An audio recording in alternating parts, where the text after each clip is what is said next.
നമസ്കാരം. Raf talk ഫുട്ബോളിലേക്ക് അവർക്കും സ്വാഗതം. ചരിത്രത്തിൽ ആദ്യമായിട്ട് പോർച്ചുഗൽ അണ്ടർ 17 വേൾഡ് കപ്പ് നേടിയിരിക്കുകയാണ്. ഫൈനൽ മത്സരത്തിൽ ഓസ്ട്രിയയെ ഏകപക്ഷീയമായ ഒരു ഗോളിനാണ് അവർ തോൽപ്പിച്ചത്.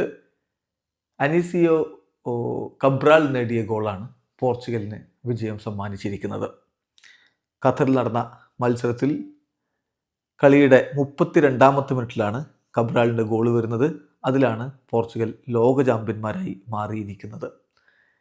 അതേസമയം 3ാം സ്ഥാനത്തിനുള്ള പോരാട്ടത്തിൽ ബ്രസീൽ ഇറ്റലിയോട് പെനാൽറ്റി ഷൂട്ടൗട്ടിൽ പരാജയപ്പെട്ടു. 2-4 ഷൂട്ടൗട്ടിൽ ബ്രസീലിനെ തോൽപ്പിച്ച് ഇറ്റലി 3ാം സ്ഥാനം സ്വന്തമാക്കിയത്. സെമി ഫൈനലിൽ പോർച്ചുഗലിനോട് ബ്രസീൽ പരാജയപ്പെട്ടതും പെനാൽറ്റി ഷൂട്ടൗട്ടിലായിരുന്നു. അതേസമയം ഇറ്റലി ഓസ്ട്രിയ മത്സരം സെമി ഫൈനലിൽ ഓസ്ട്രിയ 2-0 വിജയിച്ചുകൊണ്ടാണ് ഫൈനലിലേക്ക് എത്തിയത്. എന്തായാലും ഇപ്പോൾ അണ്ടർ 17 വേൾഡ് കപ്പ് കഴിയുമ്പോൾ പോർച്ചുഗൽ ചാമ്പ്യന്മാർ, ഓസ്ട്രിയ റണ്ണേഴ്സപ്പ്, ഇറ്റലി 3ാം സ്ഥാനക്കാർ, ബ്രസീലിന് 4ാം സ്ഥാനം മാത്രം. അതുകൊണ്ട് അവർ തൃപ്തിപ്പെടേണ്ടി വന്നിരിക്കുന്നു. അതേസമയം പോർച്ചുഗൽ ഇപ്പോൾ 2025 എല്ലാ ഫുട്ബോൾ കാറ്റഗറികളിലുമായിട്ട് വ്യത്യസ്ത കിരീടങ്ങൾ സ്വന്തമാക്കിയിട്ടുണ്ട്.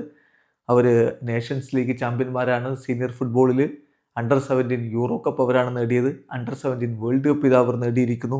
അണ്ടർ 15 വ്ലാഡ്കോ മാർക്കോവിച്ച് കിരീടം അവർ സ്വന്തമാക്കിയിരുന്നു. അണ്ടർ 19 ഫുട്സാൽ യൂറോ അവർ സ്വന്തമാക്കിയിരുന്നു. വീഡിയോ അവസാനിക്കുന്നു.